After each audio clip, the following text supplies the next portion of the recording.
ということで今回なんですけれども、僕はですね今函館空港に来ております。それでですね今回札幌まで向かうということで、私18歳なのでスカイメイトというね、発見をいたしました。スカイメイトというのはどういうものなのか後ほど説明しますので、まずはですね、フライトレビューしっかりご覧くださいということで、本日もよろしくお願いします。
はい、ということでですね、無事、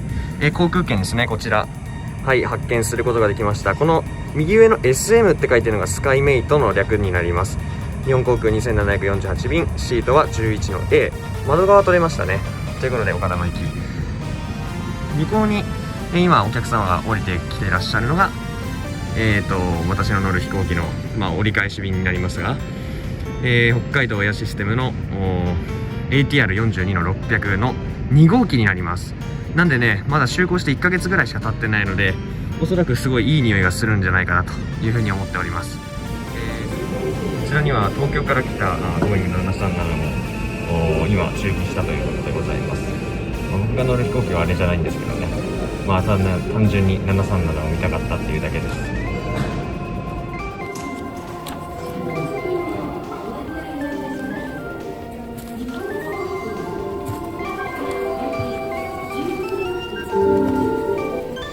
いよいよ登場が開始されました。皆さん、改札を通る時の音が人によって違うのをお気づきでしたでしょうか。私の場合はテララーンタンタンなんですが、前のお客さんピッポッパーンという非常に高音が鳴っておりました。こちら JAL の、改札の、ゲート音が違うということで、ピッポッパーンというこの高音が鳴るのはですね、日本航空の上級ステータスをお持ちのお客様です。この音が鳴ると、うわ、この人羨ましいなと思います。またですね、前方を見てもらったらわかると思いますが、この日の、函館札幌間の航空便輸送は、サラリーマン、僕以外全員サラリーマンでした。出張ビジネス客がですね、この飛行機結構利用してるみたいで、高いですからね、基本的に旅行者は利用しないのかなと思っております。この日僕以外全員ビジネス客だったのでちょっと緊張してしまいました。なんか場違い感がですね、凄まじい感じでしたね。そして、私たち今階段を降りて飛行機に向かってるんですが、小型機ですのでボーディングブリッジをつけることができません。自らの足で歩いて飛行機に向かいます。そしてこの ATR42-600 型機のなんといっての特徴が、こちら後ろから乗るということです。こちらの機材前方に貨物室がございますので、前から乗ることができません。よって後ろから機内に搭乗し、前へ向かって座席に、向かっていくということですね。こんな感じで翼、そして尾翼を見れるというのもこの飛行機の特徴です。機内に入りまして、シートピッチがだいたい拳1個分ぐらい、ちょっと狭いですけど小型機なので仕方ない。テーブルも備わっていて、使うには差し支えないぐらいですね。結構丈夫です。上には機内紙などのサービスがあります。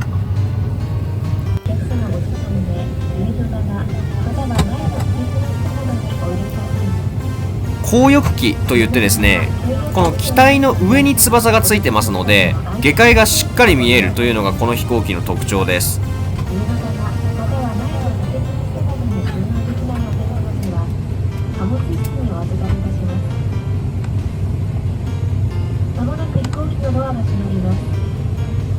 おお座席にお座りになり、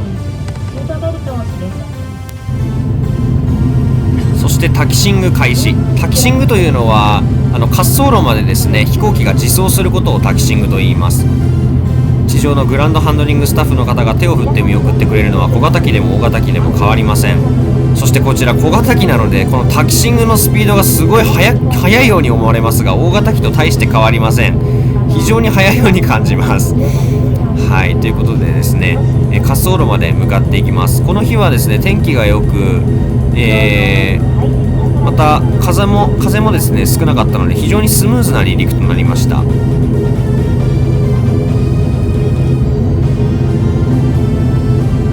こちら今向かっている滑走路から離陸すると函館山上空を飛ばないんですが、こちらですね、逆側から離陸していくと函館山上空を飛ぶということで、函館山をですね下界に見ることができます。しかし今回はですね、風向きの関係で逆向きからの離陸となりました。皆様、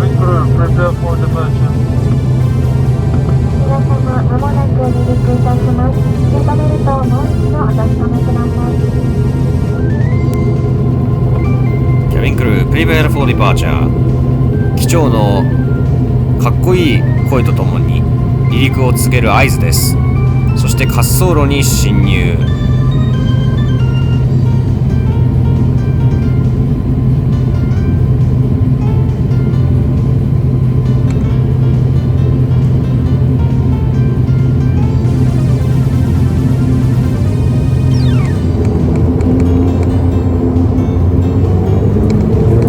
するんですけど、これね、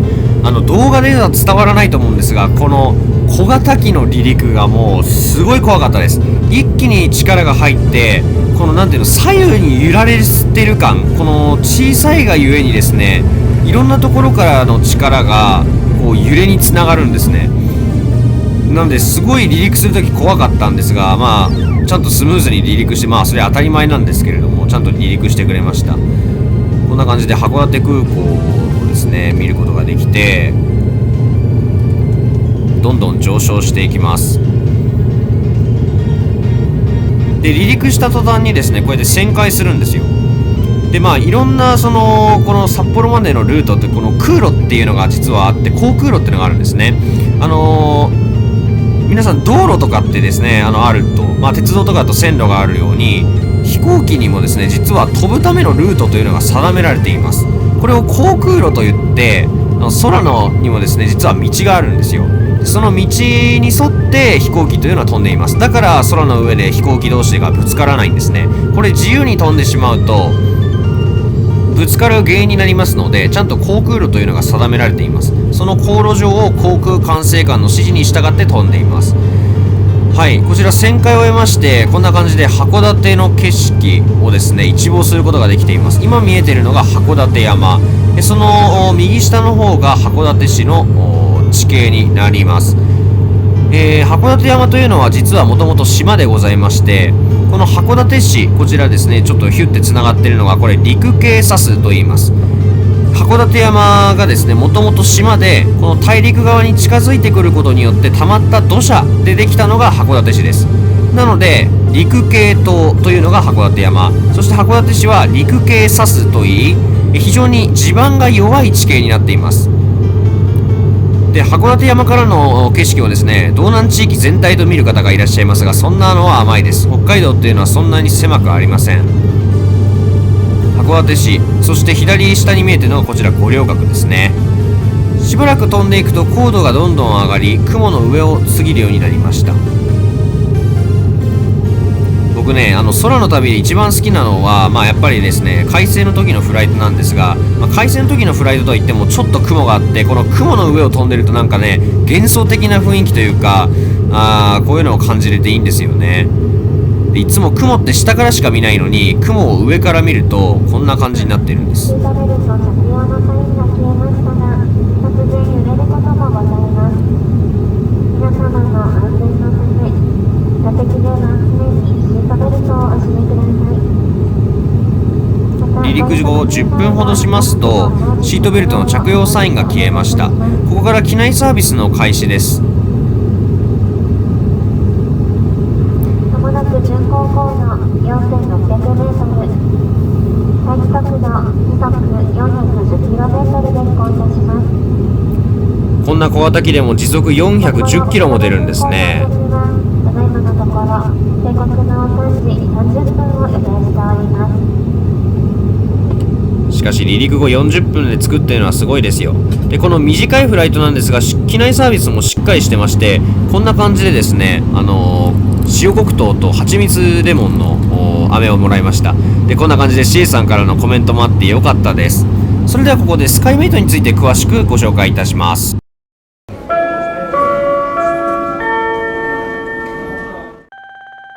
ということで、ここからは26歳未満の方必見。今回私が使っているスカイメイトについてもう少し深く掘り下げていこうと思います。JAL スカイメイトとはです。まず JAL の航空券というのは基本的に高額です。JAL や ANA といった FSC フルサービスキャリアと呼ばれる大手航空会社ですね。こちらの運賃は非常に高額です。ということで若者にはあまり手が出にくいのではないでしょうか。そこで皆さんが思いつくのは、安い航空券といえばやはり LCC、ローコストキャリアなのではないかということですね。LCC について深く知らない方のためにちょっと解説を挟みたいと思います。国内にある有名 LCC ローコストキャリアは、一つ目ピーチアビエーション。こちらは ANA の子会社で、将来は100機体制を目指すなど自社保有機もたくさん保持する、勢いのある航空会社です。ピンク色の塗装が非常に可愛らしい航空会社ですが、こちらが LCC の一つ目。そして二つ目がこちらジェットスタージャパンです。もともとはオーストラリアの会社で外資系の LCC になりますが、ジェットスタージャパンというだけあって、日本の国内線を主に扱っている航空会社になります。ただ LCC というのは非常にデメリットがあります。まず一つ目、チェックインカウンターの場所が分かりづらい。主要なターミナルになかったり、もし主要なターミナルにあったとしても端っこですね、本当の端にあるなど、まずチェックインカウンターの場所を見つけるだけで非常にストレスがかかります。また駐機場まで基本的にバス移動です。航空用語で置き止めというんですが、皆さんボーディングブリッジ、今画像が出てると思いますが、こちらに、を使ってですね飛行機に乗り込むと思いますが、なんとですね LCC の場合こちらに使わないことが多く、更地ですね、何もないところまでバスで移動して、飛行機に乗るということがしばしばあります。着陸してからも同じです。ターミナルに向かいまで基本的にバス移動です。預け可能手荷物、そして機内持ち込み可能手荷物の量が少ないです。荷物にも制限があり、重さや大きさなどによっては持ち込めない、また預けられないということもあります。もしオーバーしたりしてしまうと追加料金が発生してしまうため、通常の大手航空会社と大して値段が変わらないということもしばしばあります。またシートピッチが狭いです。収容人数をできるだけ多くするために座席と座席の間隔が狭く、非常に居心地が悪いというのが特徴です。機内飲食物が有料であります。水も有料であるなど、非常に飲食物に困ることがありますので、ぜひとも皆さん乗り込む前に何か、調達していきましょう。その他機内サービスが手薄いということで、運賃相応の、機内サービスになってしまうということですね。またこちらが最大のデメリットなんですけれども、LCC というのは少ない、飛行機でたくさんの便を飛ばさなければなりません。そのため、1日に同じ飛行機を使って飛ばす便が多いんですね。なので、何か一つの便で遅れが発生してしまうと、その後の便全てに影響が出てしまうということもしばしばです。2時間遅れなんてされたら、もう後の便はですね、もうたまったもんじゃないぐらい遅れます。ということで、これが最大のデメリット。運賃が安い分、不便なことはたくさんあるということです。ということで、そんな LCC に乗るんだったら、やっぱり JAL などがいいなと思う人も多いのではないでしょうか。JAL は26歳未満に優しい特別運賃を用意してくれています。それがスカイメイトです。スカイメイトの利用条件について説明しようと思います。12歳以上26歳未満の方が当日出発空港にて空席がある場合、こちらは、当日出発空港にて空席がある場合ですので、予約はできません。当日にならないと利用できるかわかりません。利用できる特別運賃のことで、通常よりはるかに安い値段で移動できます。当日にならないとわからないのと思われた方結構いらっしゃると思いますが、繁忙期、例えばゴールデンウィークとかそういうのを除けば基本的に満席になるということはありえませんので、基本的に利用することができます。またこちら JAL のマイレージ会員である JMB 会員でなくても利用することができます。つまり12歳以上26歳未満という条件を満たしていればどなたでも利用することができます。また有料アップグレードも対応可で、クラス J やファーストクラスの指定があるものに関しては通常運賃と同額のアップグレード料金でアップグレードすることも可能です。懐が広いです。こんなに安いということで比べてみましょう。今回移動している札幌函館間、運行は JAL グループの北海道エアシステムですが、JAL の正規運賃では1万7000円から2万円ほどと高額です。空路の最大の特徴は早いということです。こちら札幌函館間およそ40分で結ぶので、時間をお金で買ってるという見方もできますが、こちらスカイメイトを使うといくらになるでしょうか。なんと5100円で移動できるんです。これ 75% オフですからね。すごいですよね。4分の1ほどで乗ることができます。ちなみに、鉄道ですと、特急北斗がございますが、自由席8910円、指定席料金だと9440円になるなど、2分の1の価格で、こちら使うことができます。高速バスも会社にもよりますが、3700円から5000円ほどと、同額ほどですよね。ということで、はるかに早く着くのに、こんなにも安く乗れるスカイメイトは、まさに味方です。ということで、使用するときの注意点を少し述べます。こちら、右の写真にあるように JAL カード、でありましたり、JMB、JAL マイレージバンク和音カードなどが JMB の会員になると、手に届きますので、こちらをですね、チェックインカウンターに見せてください。先ほど JMB 会員でないという方もいらっしゃると、そういった方はですね、こちら身分証明書、住所や生年月日が確認できる身分証明書を提示してください。で、JMB 会員はですね、なんと通常運賃マイル費の 75% のマイルも付与されます。こちら札幌函館間ですと 75% オフなのに 75% のマイルが付与されるという、一見矛盾かのように思われる現象が起きます。ということで、こんなにもお得なものはありませんので、ぜひとも利用してみてください。スカイメイトは若者の特権です。皆さんもスカイメイトを使ってお得に旅をしてみましょう。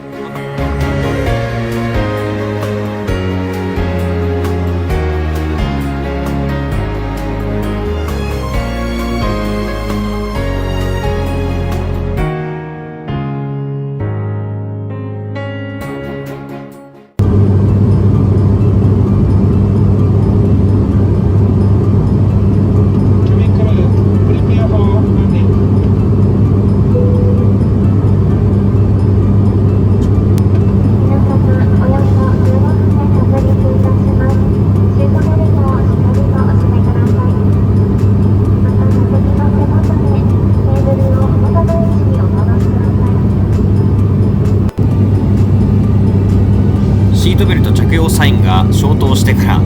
わずか5分でシートベルトの着用サインがつきました。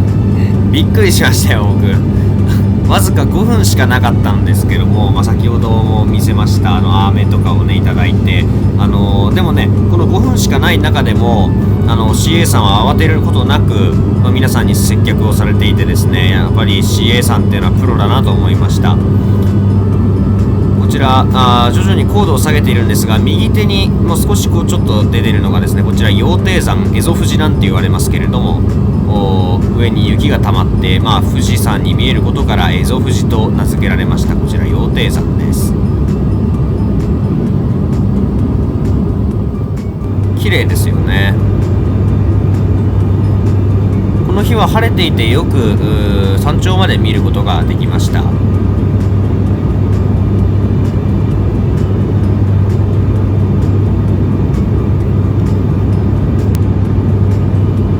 飛行機は少しずつ高度を落としているのがわかると思います。またこちらですね、5月に撮影したものなんですけれども、この高山地帯、雪がもうまだまだしっかり残ってますね。北海道は5月になっても雪が溶けません。最近では異常気象なんて言って雪解けが早いだとか雪が全然降らないなんてのもありますが、北海道というのはですね、やっぱり5月になってもまだ寒いですし、最低気温は1桁台ですから、雪が高山地帯ではまだ残っているというのもしばしば見られます。飛行機からだとなおさらその様子がわかると思います。ターボプロップ機のエンジンが回っていまして、こんなプロペラとですね、雪のこの調和がされていて、非常に私は好きな一枚であります。離陸の時にも少し説明したんですけれども、やっぱりこの飛行機ね、小型機なんでものすごい揺れるんですよ。で揺れるっていうのはお客さんにとっては、この飛行機安全なのか、この飛行機落ちるんじゃないのかって言ってですね、パニックを起こす原因の一つともされているので、飛行機が、揺れている時には CA さんないしパイロットが、この飛行機は揺れても、安全飛行に支障ございませんというふうに安全のアナウンスを入れるということになっているようです。これはですね、どの航空会社も一緒で LCC でも同じようなことが見受けられます。やっぱりこの飛行機揺れても大丈夫なのか、こんなに揺れてて大丈夫なのかと不安を煽るような揺れというのはですね、結構起きますし、気圧の変化などによっても全然違います。この日は晴れていたんですけれども、やっぱり風というのは晴れても雨だとしても関係ないので、小型機ということもあり、今回はアナウンスがされたものだと思われます。しばらくするとこのように札幌市の景色が見えてきました。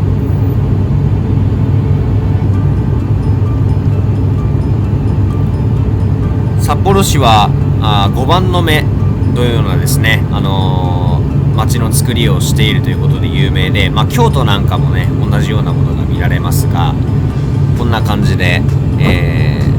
素晴らしいね札幌市の街並みと、そしてこの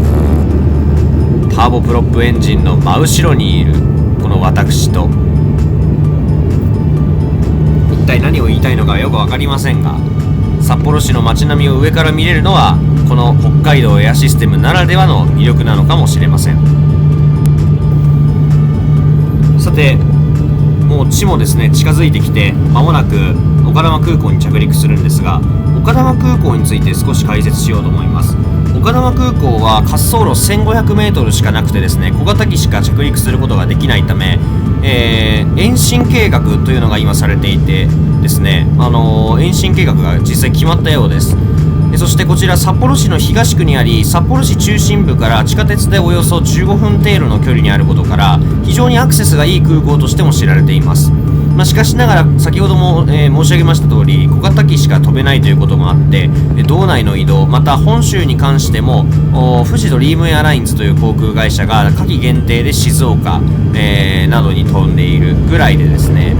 基本的には道内主要空港、そしてこちらなんといっても自衛隊の基地と兼ね合いがありまして、自衛隊のヘリコプターで、なんで陸自がいるのかというとですね、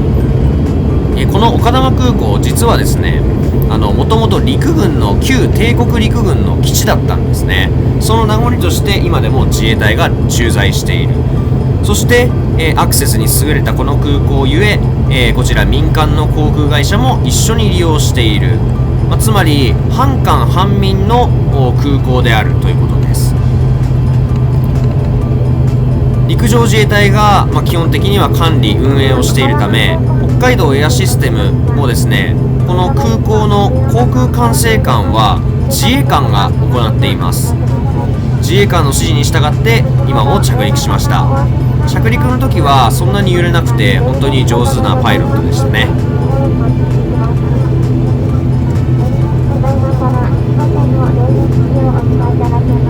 離陸後およそ40分で丘珠空港に到着。いやー、しかし早いですよね。鉄道だと3時間50分、バスだとおよそ5時間半、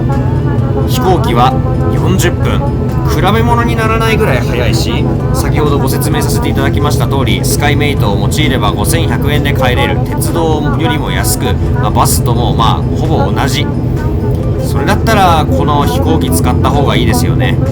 今 CA さんが少し解説していますが、丘珠空港というのは函館、空港とは違ってですね、地下鉄が近くにあるんですが、地下鉄までですね、ちょっと距離があるので、連絡バスというのが走っています。こちらに乗ることによって地下鉄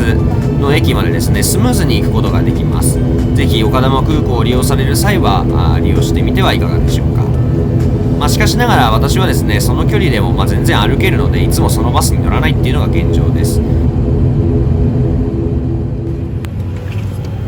そして楽しい空の旅もいよいよ終わり、丘珠空港に到着です。日本航空の後期の際の、ミュージック、久石譲さん作曲の明日の翼というのですね、この曲非常にしみじみとして私は好きなんですけれども、皆さんはいかがでしょうか。私この曲を聴くためにですね、いつも一番最後に降りるようにしてるんですね。で CA さんになんでこいついつまでも残ってるんだね、そんな風に思われてるんでしょうけど、私はこの音楽を聴くためだけに皆さん、我先にと降りていく中、一番最後に降りるのが私です。一番最後に、飛行機を降りてる人がいたらね、私じゃないかって一瞬疑ってみるのもいかがでしょうか。そんなことはしないですね。ということで今回は丘珠空港までのフライトのご紹介でございました。皆さんありがとうございました。はい、ということでですね、2748便、丘珠空港到着しました。ちょっと空港内ね、混雑してたんで、街頭でのちょっとね、締めくくりとさせていただきますけれども、まずですね、第一印象ですね。もう、とにかく早いです。むちゃくちゃ早い。こんな早く着くのだったら JR なんて乗ってられないですね。 JR だって4時間ぐらいかかるのに、これも30分ぐらいで着きましたから、もうびっくりするぐらい早いです。で、僕ね、多分他の搭乗客のより誰よりも多分安く乗ってるんで、僕が多分一番得してるんじゃないかなと思います。正規料金で1万6000円ぐらいのものを、株主優待でも9800円ぐらいのものを、私は5100円で乗ってるわけですから、こんなに美味しいね、割引はないということなんで、ぜひ若い方はね、乗ってみてはいかがでしょうか。ということで、この動画が良かったよと、そして役に立ったという人は、ぜひチャンネル登録と高評価お願いします。また Twitter、Instagram やってますので、そちらのチェックとフォローお願いいたします。ではまた次の動画でお会いしましょう。ありがとうございました。バイバイ。